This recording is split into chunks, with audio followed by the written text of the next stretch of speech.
हर बहस को महाभारत बनाने वाला ससुराल। घर की घड़ी की टिक टिक पूरे हॉल में साफ सुनाई दे रही है। खिड़की से आती धूप डाइनिंग टेबल पर पड़ रही है। रसोई में चाय की भाप उठ रही है और उसके साथ साथ एक अनकहा तनाव भी। सिया ट्रे में 5 कप चाय सजाकर बाहर आती है। चेहरे पर हल्की मुस्कान, आंखों में सतर्कता है। रिया शारदा को चाय देती है।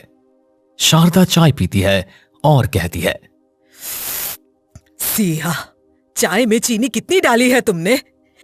या फिर आज भी अंदाजे से ही घर चलाने का इरादा है? मम्मी जी, 2 चम्मच ही तो चीनी डाली हूँ, अगर ज्यादा है तो अभी दूसरी बना देती हूँ। सिया का हाथ हल्का सा कांपता है। इस घर में सवाल कभी सिर्फ सवाल नहीं होते, वे अक्सर परख होते हैं, संस्कार, काबिलियत और धैर्य की। धर्मपाल जी अखबार से नजर उठाते हुए कहते हैं, घर चलाना कोई प्रयोग नहीं होता जहां रोज स्वाद बदल जाए। नियम से घर चलता है, अंदाज से नहीं। मैं नियम सीख रही हूँ पापा जी, बस कभी कभी गलती हो जाती है। सिया समझ चुकी है, ये चाय की मिठास नहीं, उसकी समझ की परीक्षा है। रमा मोबाइल हाथ में लिए एंट्री करती है। उसकी मुस्कान व्यंग्य से भरी हुई है। फिर वो कहती है, मम्मी, मैंने कहा था ना, नई बहू को अभी किचन की समझ नहीं है। इसे घर के हिसाब से ढलने में अभी समय लगेगा। दीदी, समय तो मिल ही रहा है, बस थोड़ा भरोसा भी मिल जाए तो ढलना आसान हो जाएगा। सिया पहली बार सीधा जवाब देती है। कमरे में तनाव थोड़ा और बढ़ जाता है। मनोज सोफे पर बैठा हंसते हुए कहता है, भाभी, अगली बार मापने वाला कप ले आऊं क्या? यहां तो हर चीज नाप तौल में चलती है, गलती की गुंजाइश तब कम होगी। बस करो मनोज, हर चीज मजाक नहीं होती।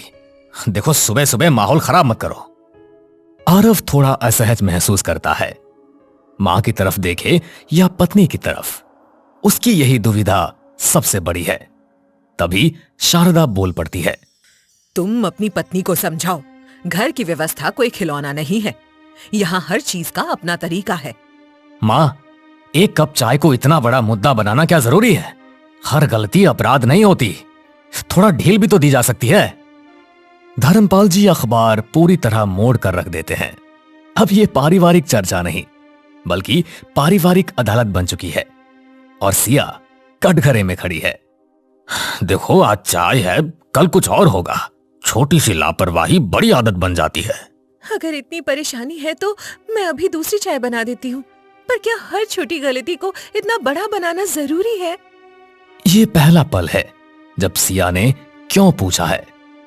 कमरे में कुछ क्षणों के लिए गहरी चुप्पी छा जाती है। सबके चेहरे पर आश्चर्य, नाराजगी और असहमति का भाव है। मतलब अब गलती भी हम ही माने? घर का तरीका समझाना भी गलत हो गया? समझाना गलत नहीं है दीदी, पर हर बात में कमी ढूंढना गलत है ना? मैं कोशिश कर रही हूँ। सिया की आंखों में हल्की नमी है, पर वो सिर नहीं झुकाती। ये सिर्फ चाय नहीं, स्वीकृति की लड़ाई है। हमने भी इस घर में आकर सीखा था, हमसे भी गलतियां हुई थी, पर हमने कभी जवाब नहीं दिया। आपने सहा होगा मम्मी जी, पर शायद इसलिए कि आपको बोलने की जगह नहीं मिली। मैं बोल रही हूँ क्योंकि मैं जुड़ना चाहती हूँ। ये संवाद कमरे में गूंजता है। आरव चौंक कर सिया की तरफ देखता है। धर्मपाल जी की भौहें तन जाती है। बहुत जल्दी सीख गई हो तुम बोलना। घर में बड़ों से इस लहजे में बात नहीं होती। लहजा मेरा गलत हो तो माफ कीजिए, पर इरादा गलत नहीं है। मैं इस घर को अपना मानती हूँ। ये वही क्षण है जहां एक बहू अपने अस्तित्व के लिए खड़ी होती है। माँ, पापा, हर बात को इतना बढ़ाना सही नहीं है। घर डर से नहीं चलता, चलता है तो भरोसे से चलता है। तो अब हम गलत हो गए? शादी के बाद बेटा भी बदल गया? ये वाक्य कमरे में हथियार की तरह गिरता है। मां का दर्द, बेटे का असमंजस, बहू की थकान, सब एक फ्रेम में। महाभारत का शंख बज चुका है। डाइनिंग टेबल पर रखी चाय ठंडी हो चुकी है। किसी ने दोबारा घूंट नहीं लिया। मैं दूसरी चाय बना देती हूँ। जरूरत नहीं, अब स्वाद चला गया है।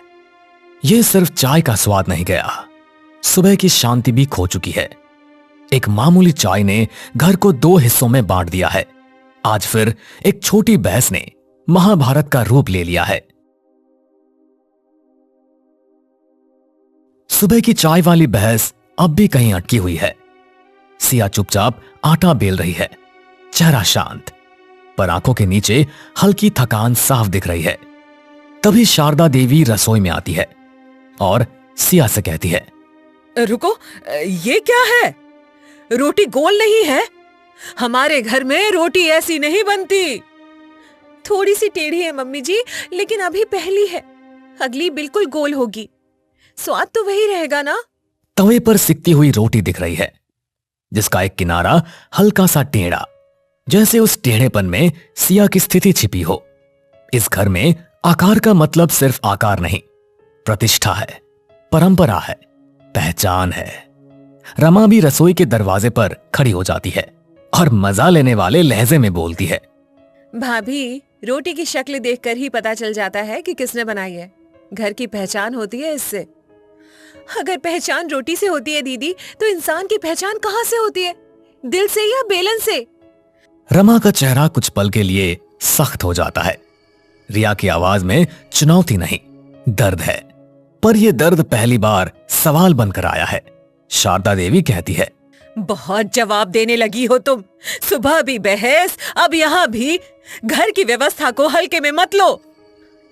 मैं हल्के में नहीं ले रही मम्मी जी, बस हर छोटी बात को ताना बना दिया जाए तो संभालना मुश्किल हो जाता है। रसोई का तापमान गैस से नहीं, शब्दों से बढ़ रहा है। सिया की उंगलियां बेलन पर कस जाती है। वो टूटना नहीं चाहती, पर झुकते झुकते थक चुकी है। तभी धर्मपाल जी अंदर आते हैं। क्या फिर से वही शुरू हो गया? सुबह की बात कम थी क्या? आप ही देख लीजिए, रोटी की शक्ल देखिए। कह रही है स्वाद से फर्क नहीं पड़ता। घर में अनुशासन जरूरी होता है। जो छोटी बात में ढील देता है, वो बड़ी बात में भी समझौता करता है। ये वही तर्क है, छोटी गलती बड़ा खतरा। सिया को लगने लगता है जैसे हर काम अदालत में पेश हो रहा है, जहां हर शब्द सबूत बन जाता है। अगर हर गलती चरित्र बन जाए तो कोई भी सीख नहीं पाएगा। मैं कोशिश कर रही हूँ पापा जी। कोशिश तब दिखती है जब सुधार दिखे, सिर्फ बोलने से कुछ नहीं होता। सिया की आंखें हल्की नम हो जाती है, पर वो आंसू गिरने नहीं देती। ये अब सिर्फ रोटी का नहीं, आत्मसम्मान का युद्ध हो गया है। मनोज रसोई के बाहर से बोलता है, भाभी, चाहे तो मैं ड्राइंग शीट रख दूं नीचे, उस पर बेलोगी तो परफेक्ट सर्कल बनेगा। बस मनोज, हर बात मजाक नहीं होती। तुम्हें समझ क्यों नहीं आता है?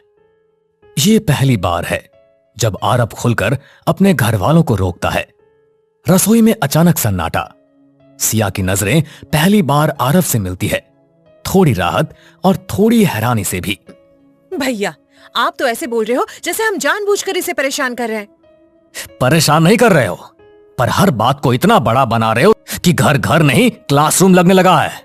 धर्मपाल जी की भौहें तन जाती है। शारदा देवी की आंखों में चोट है। उन्हें लग रहा है बेटा हाथ से निकल रहा है। हमने भी इस घर में आकर सीखा था, किसी ने हमें सराहना नहीं दी। हमने सहा तभी घर संभाला।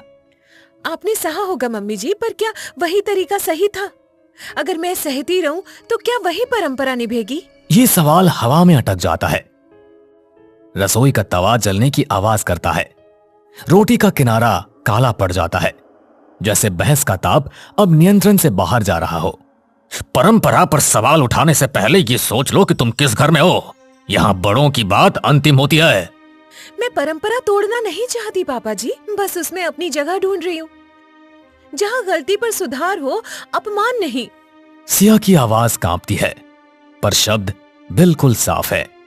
सब अपनी अपनी जगह खड़े, पर भावनाएं टकराती हुई। तभी तवे पर रखी रोटी जल जाती है। देखा, बातों में लगी रही, रोटी जला दी। रोटी जली है मम्मी जी, मैं नहीं। मुझे मत जलाइए हर बात पर। यह संवाद जैसे कमरे में गूंजता है। धर्मपाल जी चुप हो जाते हैं। आरव की मुट्ठी भींची हुई है। अरे बस, अब बहुत हो गया। हर छोटी बात को युद्ध मत बनाइए। तो क्या हम गलत हैं? गलत नहीं, पर कठोर जरूर हो रहे हैं, और ये घर को तोड़ सकता है। शब्द भारी है। रसोई की दीवारें जैसे सुन रही हों। महाभारत अब खुला युद्ध बन चुका है। सिया धीरे से गैस बंद करती है। जली हुई रोटी कूड़ेदान में डालती है। मैं दोबारा बनाती हूँ, पर हर बार खुद को साबित नहीं कर सकती।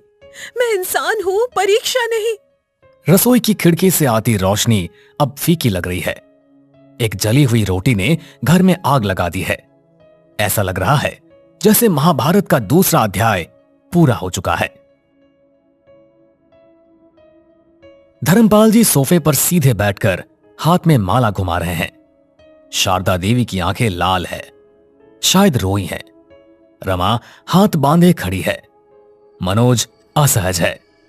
आरव और सिया थोड़ी दूरी पर खड़े हैं। आज फैसला होना है। आज बात पूरी होगी। सुबह से जो कुछ भी चल रहा है वो इस घर की आदत बिल्कुल नहीं है। पापा, आदत नहीं है, लेकिन शायद जरूरत है, क्योंकि जो अंदर जमा होता है वो एक दिन जरूर फटता है। धर्मपाल जी का चेहरा आश्चर्य और हल्की नाराजगी में दिख रहा है। उन्हें उम्मीद नहीं थी कि बेटा इतने सीधे शब्दों में बोलेगा। महाभारत अब औपचारिक सभा में बदल चुका है। हमने कभी सोचा भी नहीं था कि हमारी परवरिश पर ही सवाल उठेंगे। हम तो सिर्फ घर सही चलाना चाहते हैं। मैं आपकी परवरिश पर सवाल नहीं उठा रही मम्मी जी, बस अपने अस्तित्व की जगह मांग रही हूँ। हर बात पर ताना मिले तो सांस लेना भी भारी हो जाता है। सिया की आंखों में आंसू है, लेकिन वो रो नहीं रही। ये शिकायत भी नहीं है। वो टूटना नहीं चाहती और दबाव में भी नहीं रहना चाहती। तभी रमा कहती है, तो अब हम सब गलत हो गए, तुम ही सही हो। सही या गलत की लड़ाई नहीं है दीदी, बस इतना चाहती हूँ कि हर छोटी बात को युद्ध मत बनाइए। कमरे में गहरा सन्नाटा हो जाता है। मनोज पहली बार सिर झुका लेता है। उसे शायद एहसास है कि मजाक कभी कभी जख्म बन जाते हैं। घर की नींव अनुशासन से बनती है। ढील दी जाए तो घर बिखर जाते हैं, और अगर हर ईंट पर हथौड़ा चले तो दीवारें भी टूट जाती है। पापा, डर से घर टिकता नहीं है, बस चुप हो जाता है। यह संवाद भारी है। धर्मपाल जी की माला रुक जाती है। उनके चेहरे पर पहली बार विचार की रेखा उभरती है। फिर शारदा देवी बोलती है, हमने भी तो बहुत कुछ सहा है इस घर में, किसी ने हमें समझा नहीं। हमने सीखा सहकर। शायद इसलिए मैं सहना नहीं, समझना चाहती हूँ, और चाहती हूँ कि आप भी मुझे समझे। ये पीढ़ियों का टकराव है। एक ने सहकर जीना सीखा, दूसरी समझकर जीना चाहती है। कुछ पल के लिए सब खामोश हो जाते हैं। शायद हम सच में हर बात को बड़ा बना देते हैं, मजाक समझकर बोल देते हैं, पर सामने वाला क्या महसूस कर रहा है सोचते नहीं है। मैंने भी शायद थोड़ा ज्यादा बोल दिया, पर मम्मी की तरफ से बोल रही थी। पहली बार दीवारों में दरार नहीं, नरमी दिखती है। स्वर अब उतने तीखे नहीं है। महाभारत का ताप थोड़ा कम हुआ है। शायद हम सच में छोटी बातों को बड़ा बना देते हैं। हम डरते हैं कि कहीं घर का संतुलन न बिगड़ जाए। संतुलन सम्मान से आता है पापा, डर से नहीं।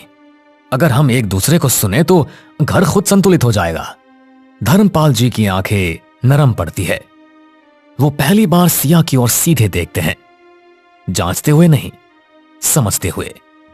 मेरी भी अगर आवाज ऊंची हो गई हो तो माफ कीजिए, पर मैं इस घर से भागना नहीं चाहती। मैं बस इसमें अपना हिस्सा चाहती हूँ। सालों की आदतें एक शाम में खत्म नहीं होती, पर समझ की शुरुआत हो चुकी है। धर्मपाल जी धीरे धीरे उठते हैं। टेबल पर रखे ठंडे चाय के कप को देखते हैं। सुबह की चाय ठंडी हो गई थी, शायद हमारे शब्दों की वजह से। कल से कोशिश करेंगे कि चाय भी गर्म रहे और रिश्ते भी। हल्की मुस्कान पूरे कमरे में फैलती है। तनाव पूरी तरह खत्म नहीं हुआ, लेकिन दिशा बदल गई है। आज से इस घर में बहस होगी, पर महाभारत नहीं। हम जीतने नहीं बल्कि समझने की कोशिश करेंगे। और रोटी अगर कभी टेढ़ी भी हो जाए तब भी कुछ नहीं कहेंगे। और चाय अगर कभी मीठी हो जाए तो उसे मुस्कुरा कर पी लेंगे। पूरा परिवार पहली बार एक साथ, बिना किसी तकरार के मुस्कुराते हुए एक साथ नजर